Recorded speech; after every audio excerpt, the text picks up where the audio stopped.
ফেরাউন চিৎকার করে বলল, আমার হাজার হাজার প্রজারাও আগামী কাল শুনে নাও, সকালবেলা এসে আমি তোমাদের কাছে হ্যাঁ দিব, কখনো পানিটা শুকিয়ে দেখাবো, কিন্তু তোমরা শুনে নাও একটা প্রজা যেন আজকের সূর্য ডোবার পর সন্ধ্যার পর কেউ যেন বাড়ি থেকে বেরোবা নাও। ফেরাউনের কথা শুনে বাপ যে তারা বললো, কেন হুজুর? বলে, যদি বেরাও এটা আমি তোমাদের বাদশাহ হুকুম করলাম, আজকের রাত্রিবেলায় সন্ধ্যার পর থেকে যদি কোনো মানুষ যদি বেরিয়ে যাও, যে বেরোবে রাস্তা ধারে বাড়িতে দরজা খুলে বের হবে, আমি তাদেরকে এক এক করে হত্যা করব, জবাই করে ফেলবো। সবাই দেখলো বেরোনি মেরে ফেলবে। সবাই বাপজি সন্ধ্যার আগে তারা ঢুকে পড়লো বাড়িতে আপন আপন। ফেরাউন হামানকে ডেকে বলে, হামান তুমি বাল্যকালের বন্ধু আমার? বলে, হ্যাঁ। বলে, তুমি কেন দাঁড়িয়ে আছো আমার দরবারে, তুমি কে যাবা না বাড়িতে? হামান বলে, আমি তোমার বন্ধু। ফেরাউন বলে, শুনে নাও, আমি রাজ দরবারে বলেছি আমি ফেরাউন ছাড়া সবাইকে বাড়িতে বেরোতে হবে না, ঘরে থাকবা। এ হামান, তুমি আমার বন্ধু, তুমি আমার বোঝাও, চলো আমি তোমাকে নিজে গিয়ে তোমার বাড়ির ভিতর ভরে দিয়ে বাড়ি থেকে দরজা বন্ধ করে দেব, যেন তুমিও যেন বেরোতে না পারো। হামান বলে, আমি রাজি আছি, চলে গেল। ফেরাউন নিজে হাতে হামানের বাড়ির দরজার বাইকের শিকলখানা তুলে দিল, হামানকে বলে দিও একটা লোক বাপজি বেরোই না ফেরাউনের ভয়ে। ফেরাউন এমন ভাবে মানুষকে মেরে ধরে বাপজি ভয় দেখে রেখেছিল। ফেরাউন দেখল রাত্রি বাপজি আপনার একেবারে নিশি রাত, ঘুটঘুটে অন্ধকার। বেঈমান ফেরাউন বাড়ি থেকে বেরিয়ে বাপজি একটু চারিদিকে লক্ষ্য করে দেখলাও, দেখে কোনো মানুষকে দেখতে পাওয়া যায় কিনা। দেখলে একটা মানুষ নাই, নির্ঝুম রাত্রি, অন্ধকার। সবাই ফেরাউনের ভয়ে তারা সবাই দরজা লেগে দিয়ে বাড়িতে বসে আছে। হামান বেরোয় নাম। ফেরাউন তার বিবি আসিয়াকে বলল, বিবি আসিয়া তুমিও ঘর থেকে বেরোবা নাও। বলে, কোথায় যাবো? বলে, আমি একটা গোপন জায়গায় যাব। ফেরাউন আসিয়াকে বলে, নাই। আসিয়া সোজা ঘর থেকে নাই বাবা। ফেরাউন ঘর থেকে বেরিয়ে পড়লাম। আসিয়ার ঘরে দরজায় শিকল লেগে দিল, আসিয়া যেন না বেরোতে পারে, পিছু যেন না নিতে পারে, না দেখতে পারে কোথায় যাচ্ছে। বেঈমান ফেরাউন বাপজি গভীর রাত্রিবেলায় সোজা নীল দরিয়ার দিকে বাপজি গুটি গুটি পায়ে হেঁটে হেঁটে চলে গেল। ফেরাউন দিনের বেলায় ওই নদীর ধারে একটা গুহাকে দেখে এসেছিল গর্ত। ওই গুহার ভিতরে গিয়ে ফেরাউন বাপজি গুহার ভিতর থেকে চারিদিকে লক্ষ্য করে দেখলেন কেউ নাই, গুহার বাইরে কেউ নাই। ফেরাউন গভীর রাত্রিবেলায়, নিশি রাত্রিবেলায় অন্ধকার, ওই রাত্রি বেলায় ফেরাউন সেজদায় পড়ে আল্লাহর দরবারে কাঁদেন। বলুন সুবহানাল্লাহ।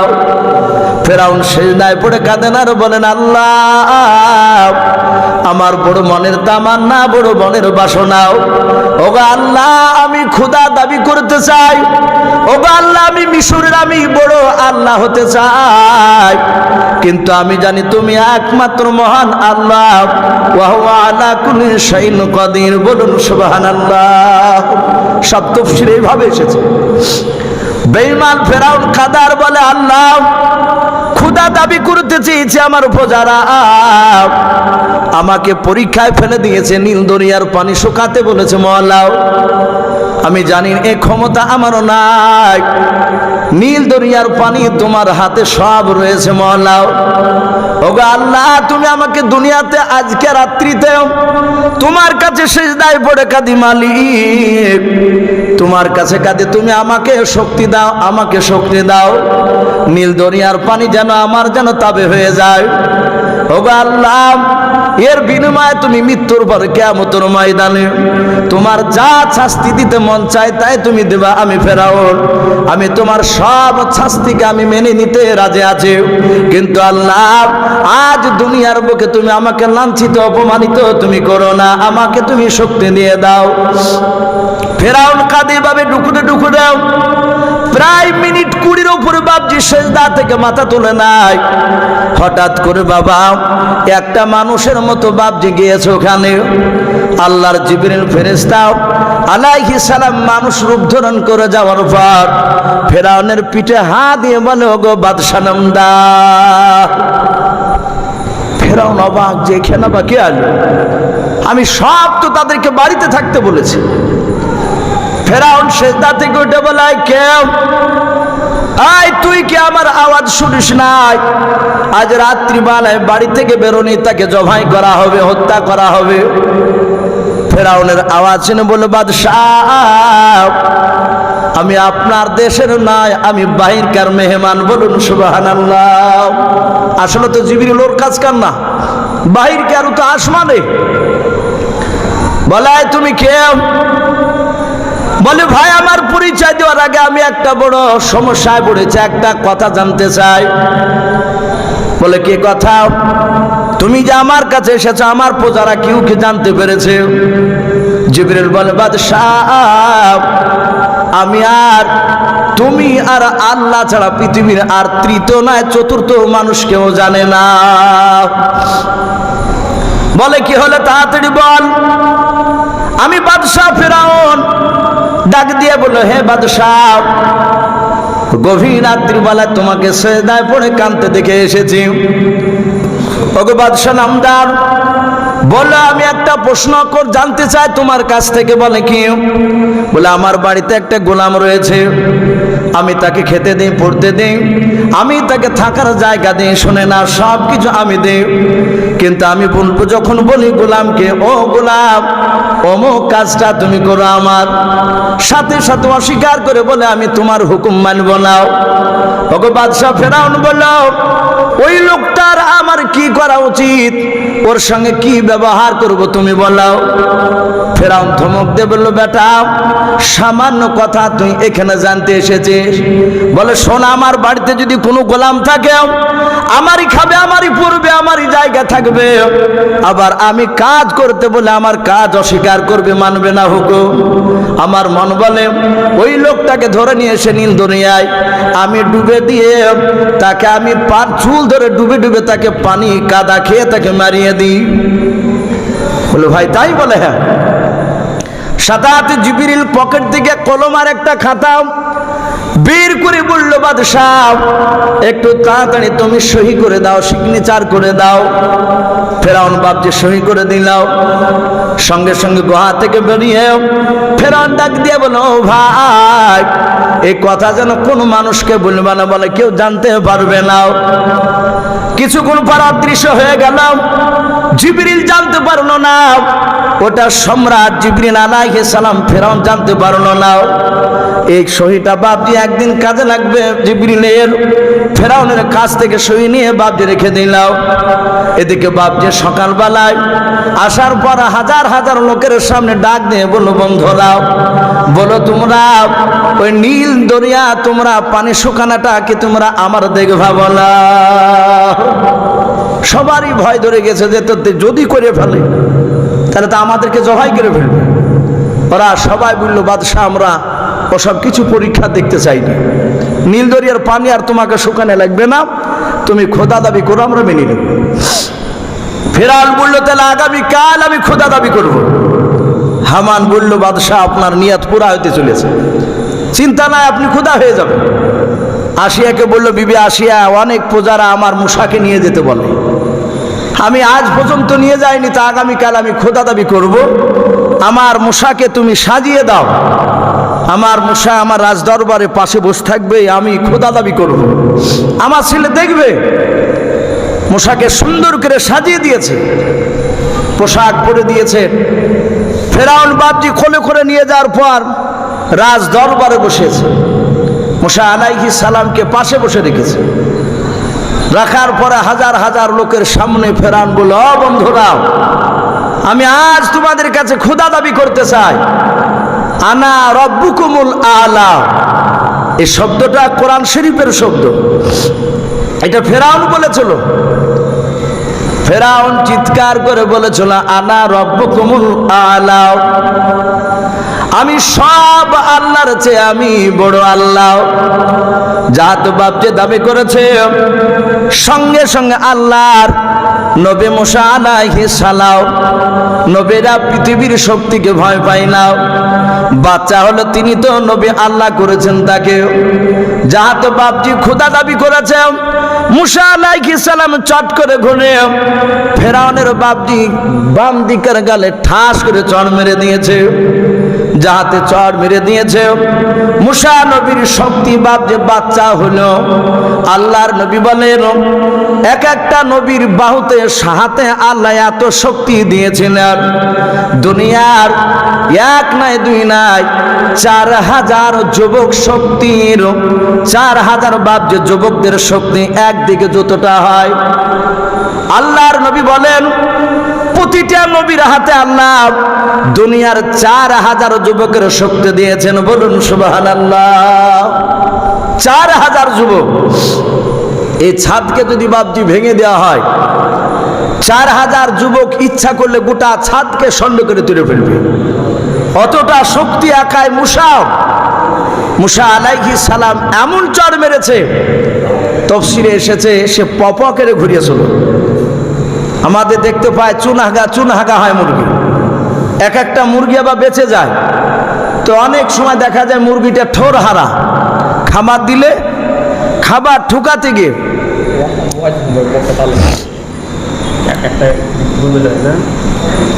দেখেন কই ও কই, আর নাহলে ওই ছুমু করে দিতে হবে একবার, একটু ঘুরে দেন ওই ছুমু ঢুকে পড়ে বলতে ঘিরা আছে চারিদিকে, আওয়াজটা বাইরে যেতে পারছে না। তো বলা হয়েছে ফেরাউন পপাকিরে ঘুরিয়ে অমনি চিৎকার করে বলল, সর্বনাশ। বলে, এই জল্লাদেরাও, এই জল্লাদেরা, তুমি এক্ষুনি একে জবাই কর জবাই একে। সঙ্গে সঙ্গে বাপজি আপনার বলা হয়েছে একটু ওইদিকে ঘুরে দেন, মানে খুব আওয়াজ হচ্ছে ওইদিকে একটু ঘুরে দেন, একটু হালকা করে। সঙ্গে সঙ্গে মাইকের আওয়াজটা যেন একটু বেশি, হালকা মাইকে একটু ইকো দিয়ে ধরি, বাইরে ইকো হচ্ছে না। তো হযরত মুসা আলাইহিস সালাম ওকে চড় দিয়েছে। ফেরাউন উঠার পর ডাক দিয়ে বলল, একে জবাই কর। আমি সেদিনই বুঝতে পেরেছিলাম, যেদিন আসিয়া ডালা তুলে দেখে সেই দিন কেউ আমি দেখেছিলাম ও আমার দিকে টেড়া নজরে তাকাচ্ছিল।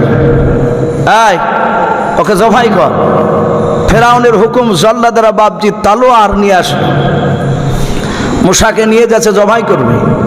একটা প্রজা গিয়ে বলছেন, এই আসিয়া, হে রানীমা, তোমার সন্তানকে এতক্ষণ মনে হয় প্রায় হত্যাই করে ফেললো। আসিয়া ডাক দিয়ে বলেছিল, কে হত্যা করলাম? বলে, তোমার স্বামী হুকুম দিয়েছে জল্লাদদেরকে। ডাক দিয়ে বলল, তাড়াতাড়ি ওদেরকে বন্ধ করতে বললাম। বলে, আমাদের কথা কারো শুনবে না, তুমি চলে আসিয়া। মুসা নবীর মা আর আসিয়া দুজনায় দৌড়ে চলে গেল। ফেরাউনের কাছ থেকে নয় বাপ যে জল্লাদের কাছ থেকে মুসা নবীকে কেড়ে নিলেন। আসিয়া বলে, ওগো প্রাণের স্বামী, তুমি পাগল হয়ে গিয়েছো নাকি? বলে, পাগল কেন হবে? বলে, তুমি বাচ্চাকে কেন হত্যা করতে চলেছো বলাও?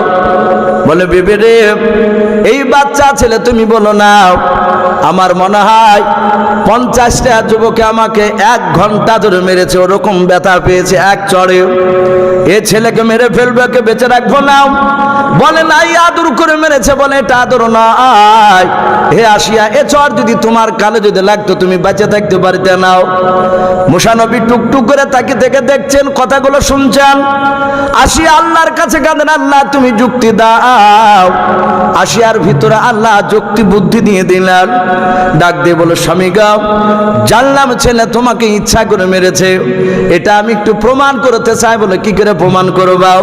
বলে, স্বামী শুনে নাও, যদি তুমি একটা আগুনের টুকরা আর মিষ্টি জাতীয় জিনিস যদি তুমি 2 জায়গায় রেখে দাও, বাচ্চা মুসাকে ছেড়ে দাও, এই বাচ্চা মুসা যদি দৌড়ে গিয়ে না হামাগুড়ি দিতে দিতে আগুনটা তুলে যদি মুখে দিয়ে দেয়, তাহলে জানবো মুসা নবী তোমাকে ইচ্ছা চাকরি তো মারে না, ই বুঝে না কোনটা আগুন কোনটা মিষ্টি। আর যদি মিষ্টি তুলে মুখে দেয় তাহলে জানবো তোমাকে জানবুঝ করে মেরেছে। ছোট বাচ্চা ছেলে আর বাচ্চা বলবো নাও তুমি হত্যা করবা, তাতে আমার কোনো বাধা নাই। হাজার হাজার লোকেরা সবাই মিলে বলো বাদশা নামদার আপনার ভেবে যে যুক্তি দেখিয়েছে এটা খারাপ নয়, বলুন সুবহানাল্লাহ। খুপিয়া আর এটা ডোকবার ওকে দিয়ে দিব, আর মিনিট 10-15 বুঝলে দিয়েছে দিয়ে আছে তো আমার দিতে হবে।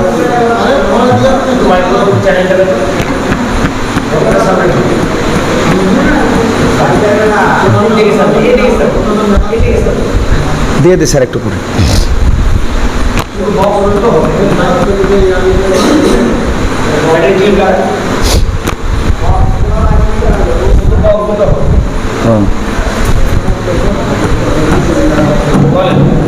তো ভাই আমি বলছিলাম আল্লাহর নবী মুসা আলাইহিস সালাম তিনি বসাও, আর ফেরাউন বলল তাই হলে আমি তোমার কথায় শর্তে আমি রাজি হয়ে গেলাম। ফেরাউন মুসা আলাইহিস সালামকে রাজ দরবারে বসে রেখেছে, দুই জায়গায় দুটো জিনিস রেখেছে, আগুনের কুণ্ড আর মিষ্টি জাতীয় জিনিস। মুসা আলাইহিস সালামকে ছেড়ে দিয়েছে, হাজার হাজার লোক তারা দাঁড়িয়ে দাঁড়িয়ে সব দৃশ্যখানা দেখতেছে, যে দেখে বাচ্চা সত্যি আগুন তুলে না মিষ্টি তুলে। মুসা আলাইহিস সালাম হামাগুড়ি দিয়ে গিয়ে সোজা মিষ্টির দিকে চলে যাচ্ছে, যাহাতে এভাবে মিষ্টিখানা ধরতে যাবে। আসিয়া মনে মনে আল্লাহর কাছে কাঁদেন, আল্লাহ আমি জানি তোমার এই বাচ্চা মুসা নবী তিনি পয়গম্বর হবেন, আমার স্বামীকে ধ্বংস করে দেবে। ওগো আল্লাহ তুমি আমার মুসাকে বাঁচিয়ে নাও, আগুনখানা তুমি তার তুলে মুখের ভিতর তুমি ভরিয়ে দাও, যাহাতে বাপজি আগুনটা নয় বাপজি মিষ্টিখানা ধরতে যাবে। আল্লাহর কুদরতে সঙ্গে সঙ্গে হাতখানা নিয়ে গিয়ে জিবরিল আলাইহিস সালাম কেউ তারা জানতে পারলো না, আগুন খানা তুলে মুসা নবী মুখে ভরে দিলেন। সঙ্গে সঙ্গে মুসা নবীর মা দৌড়ে গিয়ে বাবা মুখ থেকে আগুনের কুণ্ডটা বের করে দিয়ে বলেন, ও বাদশা নামদার এবার কি আপনার বিশ্বাস হলে বাচ্চা কিছু বুঝে না। ফেরাউন যুক্তিতে হেরে গিয়ে বলল, তাই তো মনে হয়েছে, কিন্তু বিবিরে এত কেন ব্যথা? মুসা আলাইহিস সালামের জিভটা পুড়ে গেল। কেতাবে লিখেছে ফেরাউনের মুসা নবীর যে চর, এই ব্যথাটা 12 বছর ছিল। ফেরাউন ঠিক যখন আপনার সভাতে বক্তব্য দিত অটোমেটিক ব্যথা শুরু হতো, আবার অটোমেটিক ভালো হয়ে যেত। তো ফেরাউন যাহাতে বক্তব্য দিত মজমা জমে উঠত, আর অমনি চড়াক কেড়ে উঠতো কই চড়ের আঘাত, আর উল্টে ফেরাউন পড়ে যেত। আবার কিছুক্ষণ পর মাথা চুলকে টানাটানি করতো, তখন আস্তে আস্তে ছুটতো, তখন মজলিস শেষ। নমরুদ আমরা নাম শুনেছি, তার নাকের ভিতর দিয়ে একটা মশা ঢুকেছিল, সে মশা তাকে 12 বছর ধরে কামড়ালছিল। পৃথিবীর সব ডাক্তার কবিরাজ সব ফেল, লাস্টে নমরুদের একটা কাছের লোক রাজদরবার বলছে, বাদশাহ সব তো দেখলেন, কোনো ওষুধই কাজ হয় না, আপনার মাথার যন্ত্রণা কবে না। ঠিক যখন মজমায় বক্তব্য দেয় আর অমনি আপনার মাথার যন্ত্রণা উঠে পড়ে। হে বাদশাহ আমার মন বলে যে আমার পায়ের জুতি আপনার মাথাতে মাইলে মনে হয় যে ব্যথা ভালো হয়ে যাবে। আর নমরুদ রেগে বলে, এই বেয়াদব তোর জুতি আমার মাথা মারতে হবে। নমরুদ বলল, আমাকে অপমান করেছে, ধর ধরে একে জিন্দায় খেয়ে একে জবাই করে ফেল, ওকে মেরে ফেল। লোকেরা সবাই বললো, তাই তো এত বড় অন্যায় কথা, কিন্তু ব্যথা কমে না। লাস্টে নমরুদের মন্ত্রী বলল, বাদশাহ সবই তো হলো, ওই যে একটা ওষুধের কথা বলেছে তাকে মেরে ফেলালছেন আপনি, জবাই করে ফেলালছেন, ওই জুতে মারতে বলেছিল, ওকে নেই মারিয়ে শেষ করে দিয়েছেন, আর পায়ের জুতে কিন্তু আছে আপনার দরবারে, এক সাইডে রেখেছে। তো বাদশাহ একটু দেখেন না জুতে মেরে ওষুধের কাজ হয় কিনা। নমরুদ বলল, তাই হয় বলে দেখেন, যাহাতে যন্ত্রণা উঠিয়েছে। আর অমনি বাদশাহ বলে, লিয়ে জুতিয়ে, ওই জুতে নিয়ে সব বাবজি মারে। মারতে মারতে মারতে মারতে গনে 1 2 3 4 করে ঠিক যাহাতে 101 বাড়ি হয়েছে, আর শট করে দেখছে মাথার যন্ত্রণা ভালো হয়ে গেল। ফেরাউন বলছে, বাহ, এ তো তাহলে তো আমি ওকে মেরিয়ে ফেলে ভুল করেছি, এতে জুতিয়া মহা ওষুধ। নমরুদ বলল, একটা লোক থাক, আমার অসুখ কখন যন্ত্রণা উঠবে, আরে জুতি দিয়ে মারবে আমাকে 101 বাড়ি। ওকে 12 বছর ধরে জুতি দিয়ে পিটাল ছিল, তাফসীর মারিফুল কোরআন এসেছে। লাস্ট দিন মাথার যন্ত্রণার কমে না, মারতে মারতে মারতে মারতে যখন একদম বেশি মেরে ফেলাচ্ছে, পটাশ করে মাথা ফাটিয়ে দেখছেন ভুম করে একটা মশা উড়িয়ে চলে গেল। ওই মশাটার একটা পা আর একটা পাখা ছিল পোড়া। ওই নমরুদ বেঈমান যখন ইব্রাহিম আলাইহিস সালামকে আগুনে ফেলেছিল, তখন এই মশাটা বাপজি একটু বাঁচাতে এসেছিল আল্লাহর কুদরতে। তাকে ঘটনা অনেক আছে, ওদিকে আমি যাব না। তা আমি বলছিলাম মুসা আলাইহিস সালাম তিনি বেঁচে গেলেন, ফেরাউনের আসিয়ার যুক্তিতে হেরে গেল, মুসা নবীকে নিয়ে আবার থাকতে লাগলেন। বেশ আস্তে আস্তে মুসা আলাইহিস সালাম তিনি বেশ বড় হয়েছে। মুসা নবী একদিন বললেন, বাদশাহ নামদার, আমি আজকে মাঠ বেড়াতে যাব। বলে, যাও না মাঠে। ফেরাউন রাজদরবারে গিয়েছে, মুসা নবী তার মাকে বলছে, মা আমি মাঠে যাব। নবীদের কাজ সাধারণ মানুষের চেয়ে একটু উল্টে হয়। নবীরা ভালোর দিকে ডাকে, সাধারণ মানুষ আমরা খারাপের দিকে যায়। মুসা আলাইহিস সালাম দেখলেন দুপুর 12টার সময় সব মুনিশ মাঠ থেকে বাড়ি আসছে। মুসা নবী বললেন, আমি এখনই মাঠ বাড়িতে যাব। কেউ নাই মাঠে, মুসা নবী একাই যাচ্ছে। অনেক দূরে গিয়ে দেখছেন একটা লোককে আর একটা লোকে ধরে ধরে মারছে। মুসা আলাইহিস সালাম কাছে গেলেন, যে লোকটা মার খেছে অসহায় গরিব, সে বলল, ভাই ও বাদশাহ নামদারের বেটা মুসা, আমাকে বাঁচা, না হলে আমাকে বাড়িয়ে মেরে ফেলবে। মুসা নবী কাছে যে বললেন, ভাই তুমি মারছ কেন? বলে, বুঝা নিয়ে যেতে পারছে না। এ কেন নিয়ে যাবে না? মুসা নবী বললেন, বুঝাটা এত বড় বুঝা পারে, বুঝাটা তুমি অধাদি করো, অধাদি করার পরে তুমি অর্ধেকটা দাও আর অর্ধেকটা আবার পরে নিয়ে যাও বাকে দি। মুসাকে বললে, এই তুমি বাদশার বেটা হতে পারো, তুমি জানো আমি কে? যে মারছে সে। বলো, তুমি কে?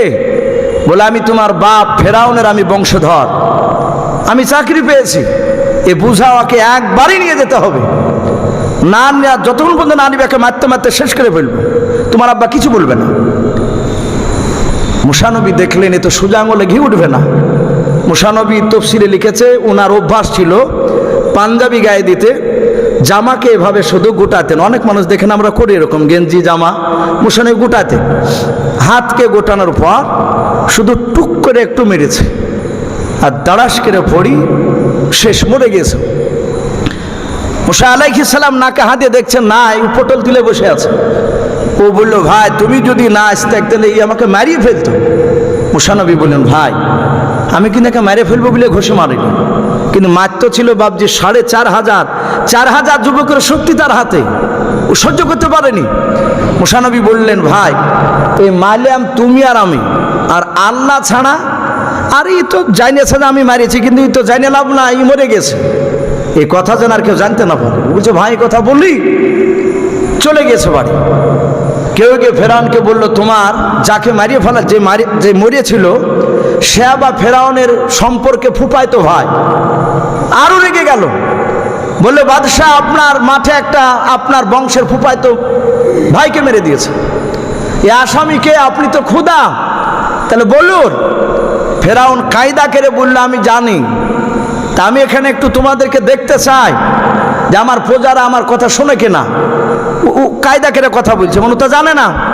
ও বললো, শোনো, এ আসামি যে বলে দিতে পারবে, ধরে দিতে পারবে, তাকে মোটা অঙ্কের টাকা দেওয়া হবে। সবাই বাপজি জাসুসি করতে লাগলো, গোয়েন্দাগিরি।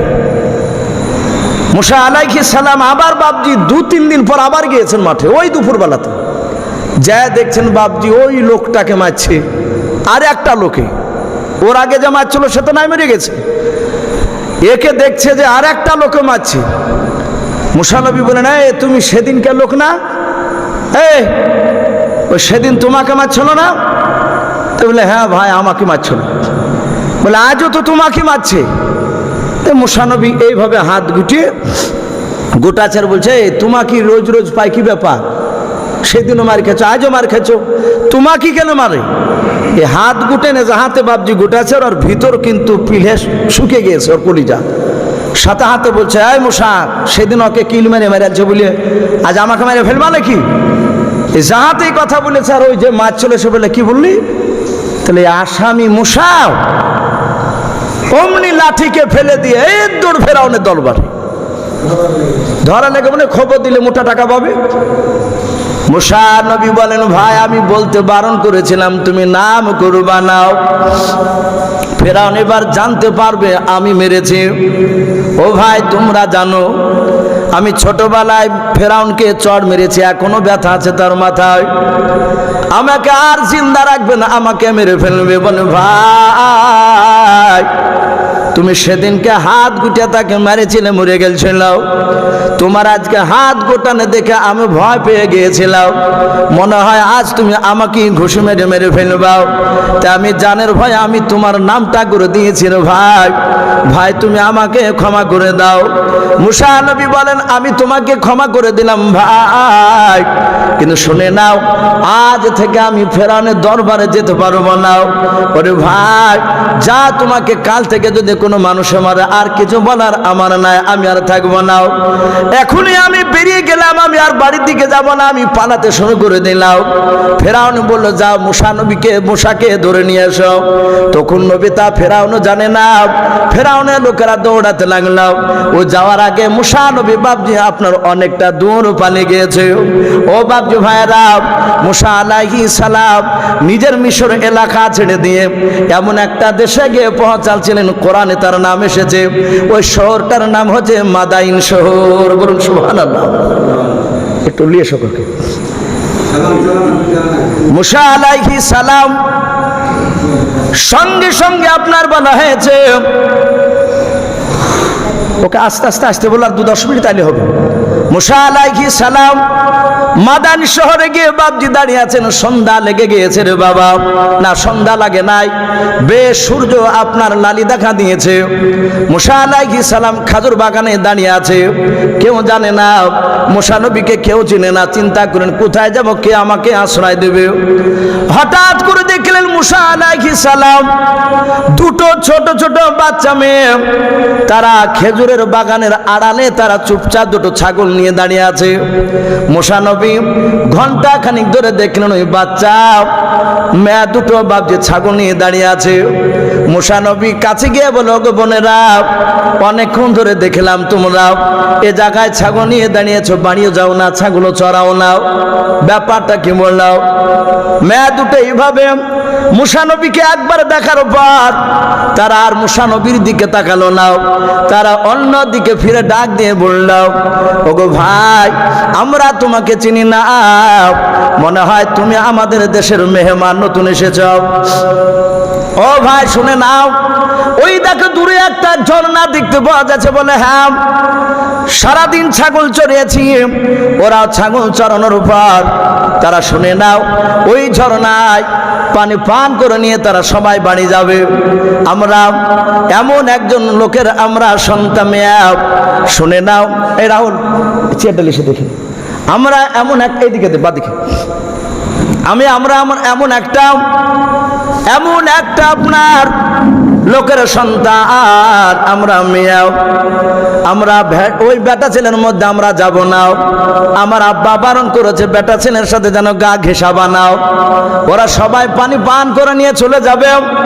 তারপরে আমরা রাত্রিবেলায় যখন ফাঁকা হয় পানি পান করে নিয়ে আমাদের রাত্রি হয়। মুসা নবী বললেন, বল কিছু যদি মনে না করে একটু সময় দেবাও, তাহলে আমি তোমাদের ছাগলগুলো নিয়ে গিয়ে আমি পানি পান করে নিয়ে এসে দিতে পারি। বলল, বড় আমাদের উপকার হয়। মুসা নবীকে দিয়ে দিলেন, নিয়ে চলে গেলেন। দেখলেন অনেকগুলো ছেলেরা তারা ঠেলাঠেলি করেছে, ধাক্কাধাক্কি করেছে। মুসা নবী দূর থেকে বলে, ভাই এই ছাগল দুটো মেয়ার, যদি তোমরা একটু আমাকে পানি খেতে দিতে দাও ছাগলগুলোকে, তাহলে মেয়ার দুটো তারা সূর্য ডোবার আগে তারা বাড়ি চলে যাবে, আর নাইলে তাদের অসুবিধা হবে। ছেলেরা এইভাবে তাকে বললো, তোমার বাড়ি কোথায়? তোমরা কি আমাদের এখানকার নিয়ম কারণ জানো না? এখানে যার গায়ে শক্তি আছে সে ধাক্কা দিয়ে পানি পান করে নিয়ে বাড়ি যাবে, কাউকে আগে দেওয়া হবে না। ওরা জানে না ইনি মুসা নবী পয়গম্বর আলাইহিস সালাম। রে বাবা, মুসা নবী বাম হাতে বাপজি দড়ি ধরলেন, ডান হাত দিয়ে বাপজি ধাক্কা মারলেন। তারা হুড়মুড় করে তারা অনেকটা দূরে পড়ে গেল। মুসা নবী আলাইহিস সালাম বাপজি আপনার ছাগল দুটোকে পানি পান করে মেয়া দুটোকে দিল, যাও নিয়ে চলে যাও। মেয়া দুটো প্রতিদিন রাত্রি 8টার দিকে যায় এসার পর। সেদিন কিন্তু বাপজি দেখছে তারা সূর্য ডোবার আগে আগেই তারা চলে গিয়েছে। যে মেয়া দুটো গিয়েছিল যার বাড়িতে, যিনি জিজ্ঞাসা করলেন ওর আব্বা, তিনি হচ্ছেন হযরতে শুআয়ব নবী আলাইহিস সালাম। বলুন সুবহানাল্লাহ। ওই মাদানী শহরের নবী। বলে বিটি আজ কি ব্যাপারে এত তাড়াতাড়ি আসিলে? ঘটনা শুনলে আব্বা একটা যুবক পানি পান করে দিয়েছে। বলে চিনো? বলে না আব্বা, আমার মনে হলো যে ওরা আমাদের দেশের না, ও কোনো মুসাফির। বলে ও এদিক ওদিক তাকাচ্ছিল, ভয় করছিল তা মনে হচ্ছিল। বলে পালিয়ে গেল? বলে না, ওকে আমাদের খেজুর বাগানই আছে। বলে যাও ডেকে নিয়ে এসো। এই মেয়া দুটো আবার গিয়ে বলে এই যুবক, আমার আব্বা জান তোমাকে ডাক দিয়েছে। মুসা নবী চিন্তা করলেন ছাগলকে পানি খেয়ে বিপদে পড়লাম নাকি? এক বিপদ থেকে তো এসেছে, এখন উদ্ধার হতে পারেনি।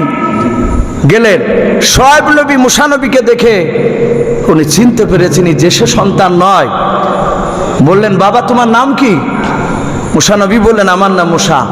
বাড়ি কোথায়? বলে মিশরে। আমি বানি ইসরাইল বংশের সন্তান। মুসা নবী বললেন, সঙ্গে সঙ্গে বললেন যে ওই সব নবী তুমি মুসা?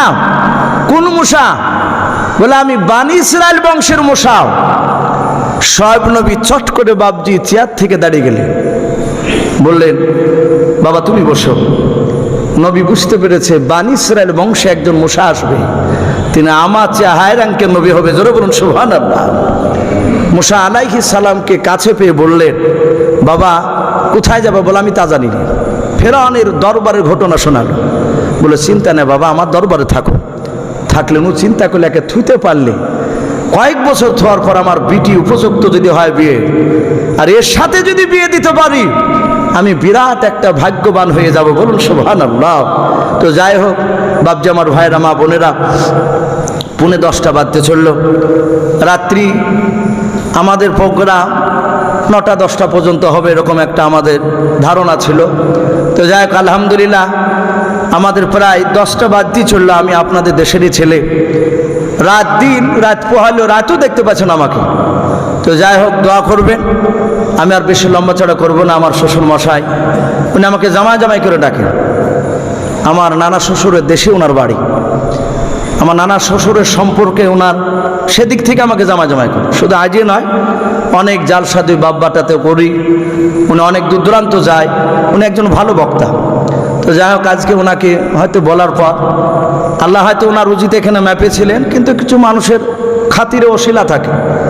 আমি বলার কারণে উনি না করতে পারেনি। উনি এসেছে, উনি আমাদের দেশের মেহমান। ওনাকে তার সম্মান আমাদের সকলে দেওয়া দরকার। বক্তা পাশে রেখে কথা বলা এটা বেয়াদবি, এটা ঠিক নয়। তো যাই হোক বেশ কিছু কথা আলোচনা করেছি। এই মুসা আলাইহিস সালামের কথাটা আমার আনিরুল বাপজি আজ কয়েকদিন থেকে বলছিল যে বাপ একটু এই ঘটনাটা একটু বলে। তো যাই হোক সেই যেহেতু লোক খুবই কম আছে এখানে আমরা, তবু বাপজি 2-4 কথা একটু তুলে ধরলাম। আল্লাহ যদি আবার কোনো দিন যদি বলায়, যদি বলেন যে এখান থেকে বলেন, তো এখান থেকে আবার ইনশাল্লাহ শোনানো হবে। যেহেতু আমরা অনেক জায়গাতে জীবনী করি, 3 দিন 4 দিন করে এক একটা স্টেজে এক একটা নবীর ঘটনা আলোচনা হয়। তো যাই হোক আমি আর লম্বাচড়া করবো না।